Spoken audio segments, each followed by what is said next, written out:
sol ainda nem havia despertado no horizonte do norte da África, quando as primeiras silhuetas começaram a se mover na fronteira. São homens jovens, em sua maioria, mas também crianças e mulheres. Alguns caminham a passos rápidos, outros se arrastam exaustos, e há aqueles que entram no mar não por escolha, mas por desespero, e andam contra a corrente do Mediterrâneo em direção a uma cerca de metal que separa dois mundos. No final de julho de 2026, uma pequena cidade localizada no extremo norte da África voltou ao centro das atenções no mundo. Em poucos dias, dezenas de milhares de pessoas cruzaram a fronteira entre Marrocos e Ceuta, território espanhol situado em solo africano. O que começou como um intenso fluxo migratório rapidamente se transformou em uma das maiores crises humanitárias e políticas já registradas naquela fronteira.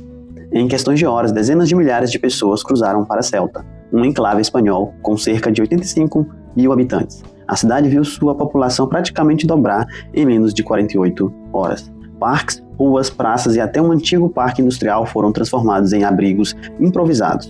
Centros de acolhimento, que já operavam próximo do limite, receberam mais de 770 menores desacompanhados apenas no mês de julho. Para compreender como essa crise ganhou tamanha dimensão, é preciso voltar a alguns séculos. Ceuta não pertence ao Marrocos. Apesar de estar localizada no continente africano, faz parte da Espanha há centenas de anos e, por consequência, integra a União Europeia. Essa condição transforma a cidade em uma das poucas fronteiras terrestres entre a África e a Europa, tornando-a um ponto estratégico para quem busca melhores oportunidades de vida no continente europeu. Ao mesmo tempo, sua soberania continua sendo motivo de divergências históricas entre Espanha e Marrocos.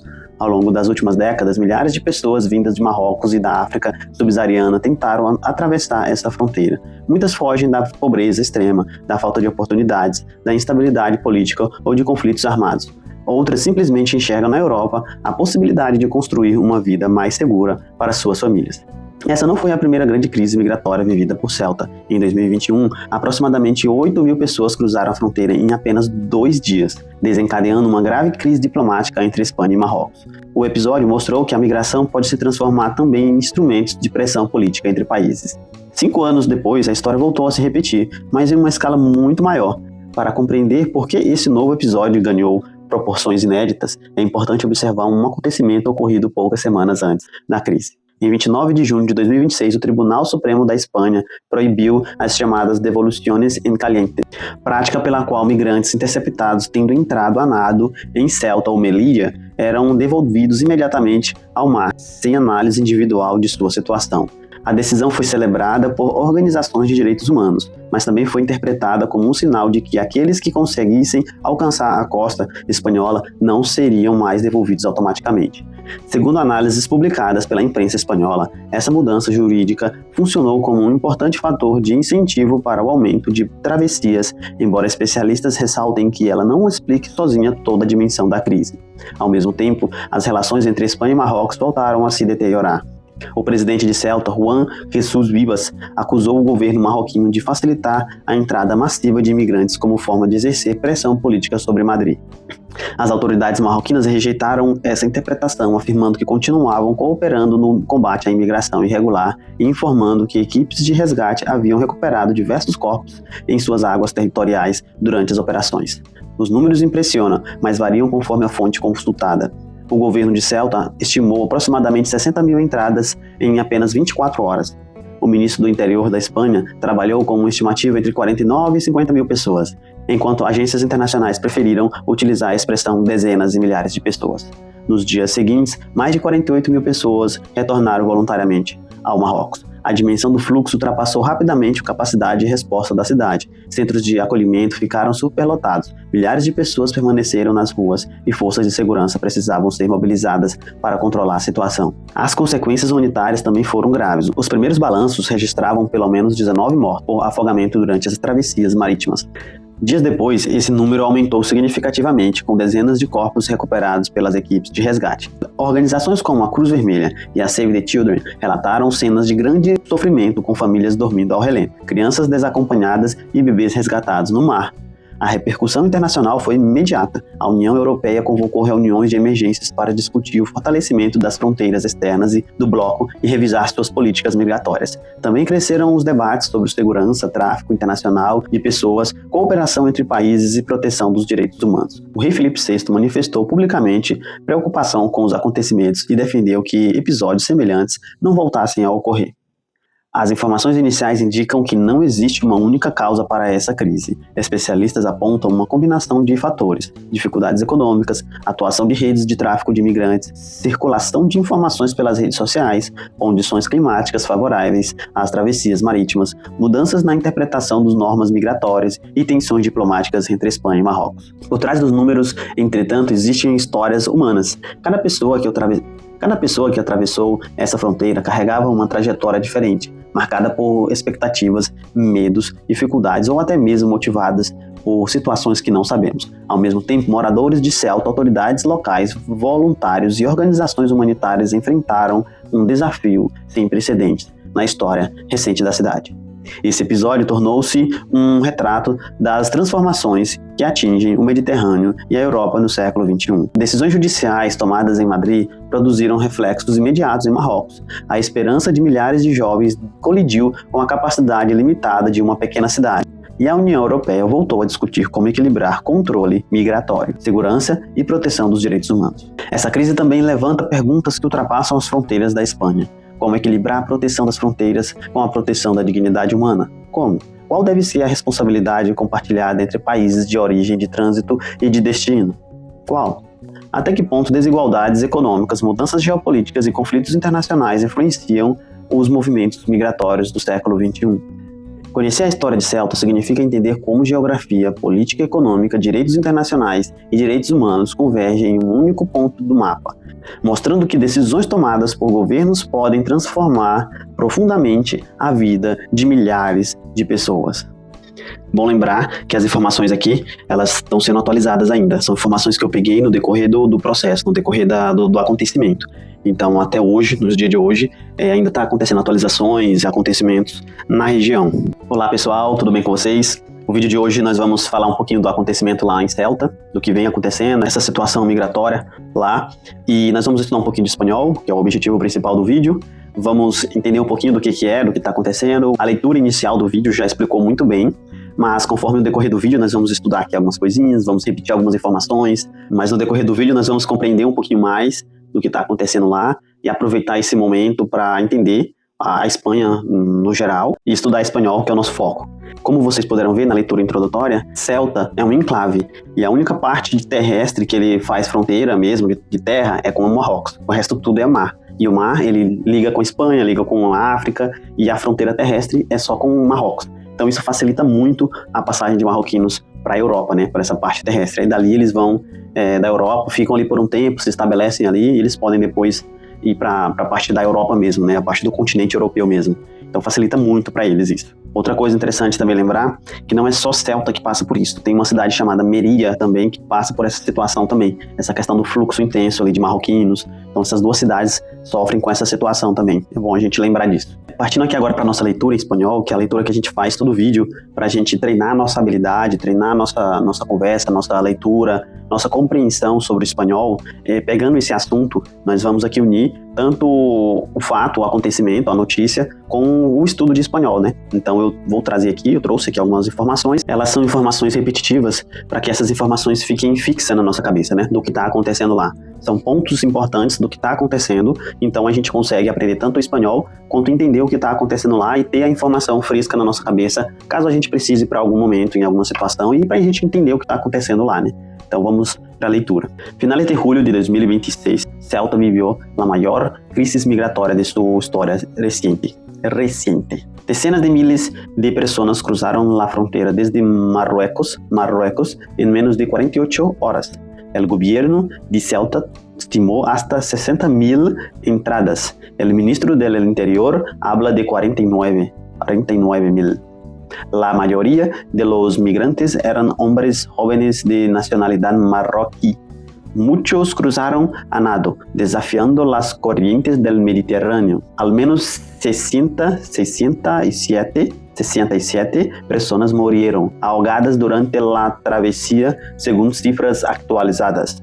Una sentencia del Tribunal Supremo Español de 29 de junio de 2026 prohibió las devoluciones en caliente.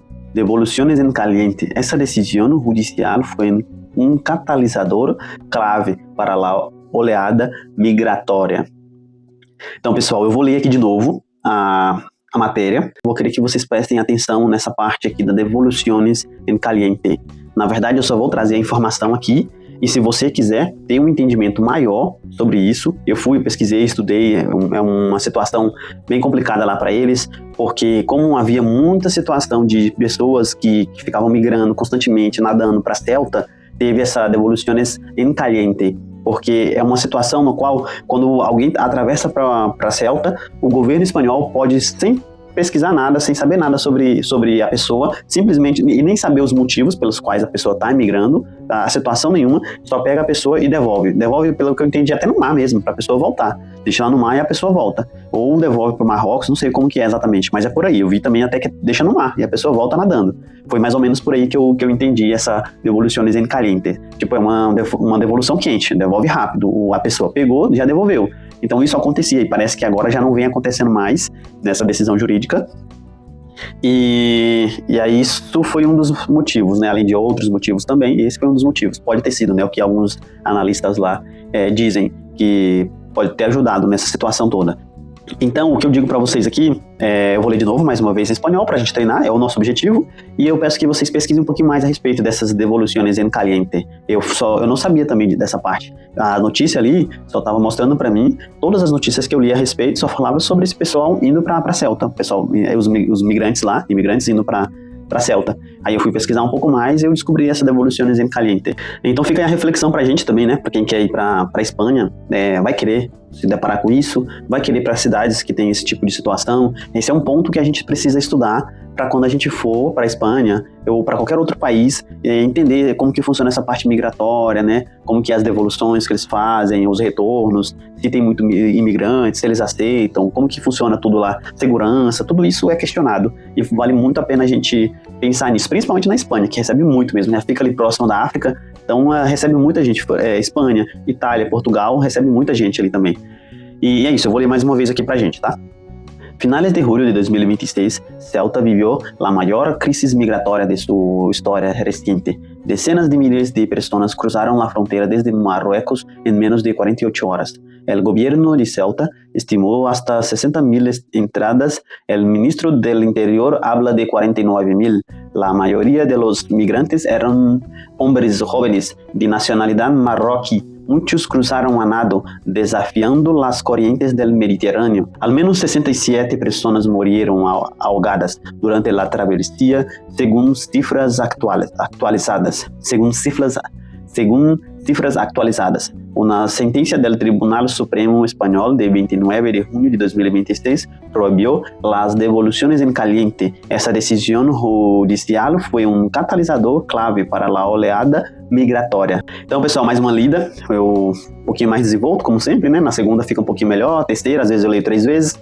Eu vou ler só 2 dessa vez, porque é um assunto mais, como que eu posso dizer, que não exige muita coisa. Eu acho que eu li até razoavelmente bem, as informações foram bem claras ali pra gente entender, e a única parte ali que eu achei que eu não lembrava, não lembro de saber o nome, né, seria ahogadas, né, afogadas, ahogadas, não lembro de saber dessa palavra. Então é bom quando a gente faz essas leituras, que a gente vai descobrindo palavras novas, coisas novas que a gente não sabe, né, ahogar, não lembrava dessa parte, morreram ahogadas durante a travessia, morreram afogadas, né. Agora a gente vai para o nosso vocabulário, mas antes de chegar no nosso vocabulário e a gente estudar um pouquinho mais de espanhol, eu fiz uma pesquisa aqui sobre Ceuta, e eu vou trazer aqui alguns pontos sobre Ceuta que eu acho bem interessante aqui, tá? Eu vou dar uma lida pra gente entender um pouquinho mais sobre o que é, sobre a situação. E talvez isso vá acontecer de novo, e conforme essas coisas forem acontecendo, não vai ser resolvido assim tão rápido, tão simples assim. Provavelmente vai acontecer de novo, e conforme acontecer de novo, eu vou trazer um outro vídeo, e a gente vai aprofundando cada vez mais em Ceuta, na situação ali também de Melilla, talvez se precisar também. Então a gente vai aprofundando aos pouquinhos. E aí vamos entendendo.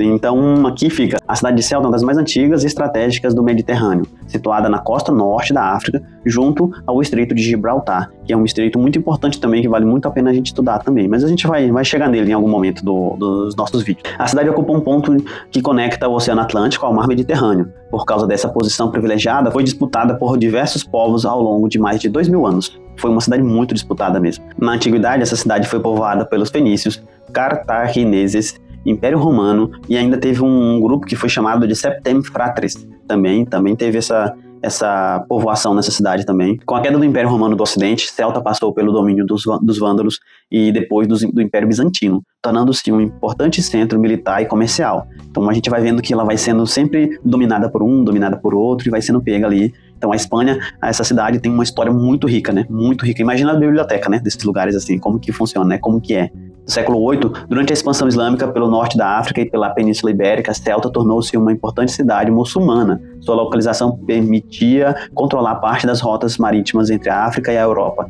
Então, um lugar muito importante, muito mesmo. A conquista portuguesa, Portugal também conquistou ela também. Em 21 de agosto de 1415, Celta foi conquistada pelo Reino de Portugal em uma operação liderada pelo rei Dom João I. Então depois, vamos ver aqui, até ela chegar na Espanha, né? A passagem para a Espanha. Em 1580 ocorreu a União Ibérica, período em que Portugal e a Espanha passaram a ser governadas pelo mesmo rei. Então nessa mesma época aí foi a época onde ela passou para a Espanha também, né?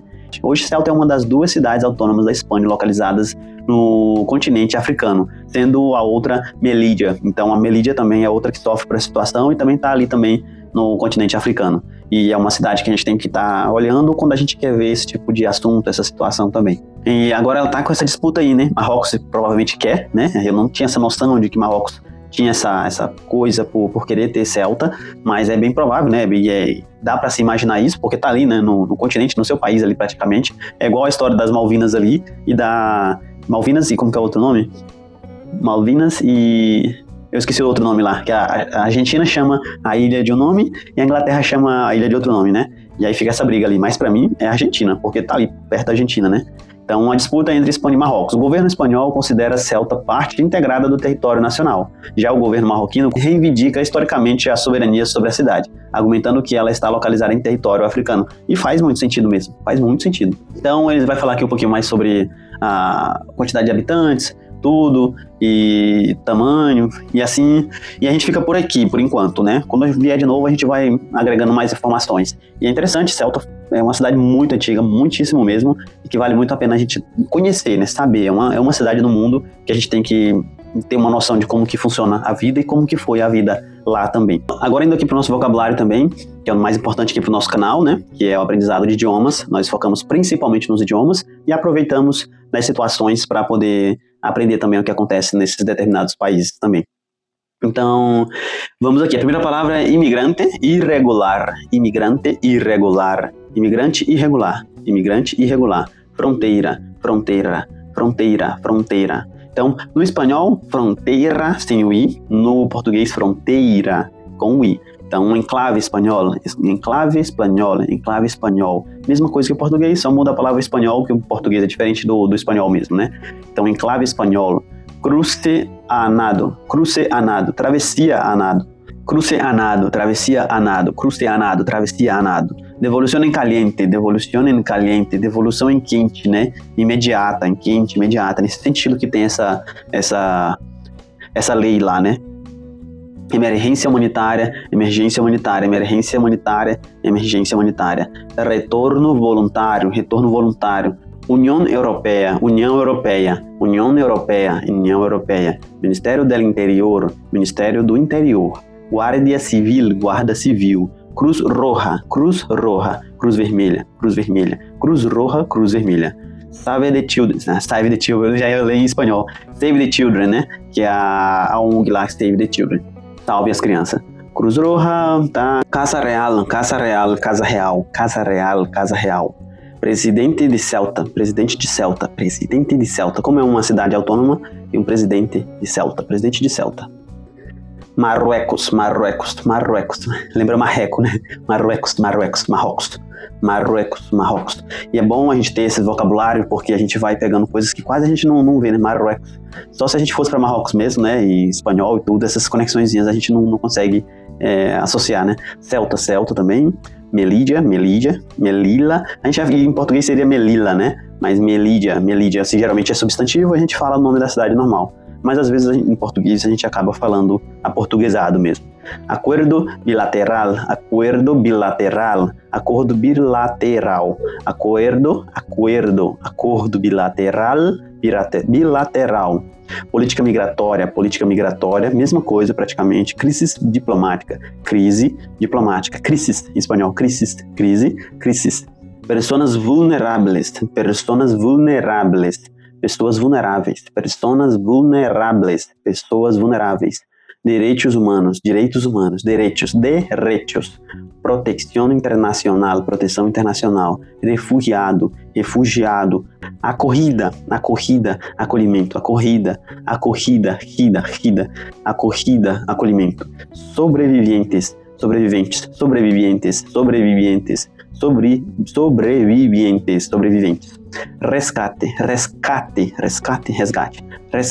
resgate. Então, pessoal, vou ficando por aqui no vídeo, mais um vídeo do canal Nossas Ações. Peço que se você chegou até aqui, deixe um comentário, se inscreva no canal, compartilhe com seus amigos. Esse é um vídeo dedicado àqueles que querem aprender idioma, e a gente tenta unir o máximo de coisas possíveis para que a gente possa ser uma pessoa mais eclética, né, no conhecimento, já que a gente vai estudar.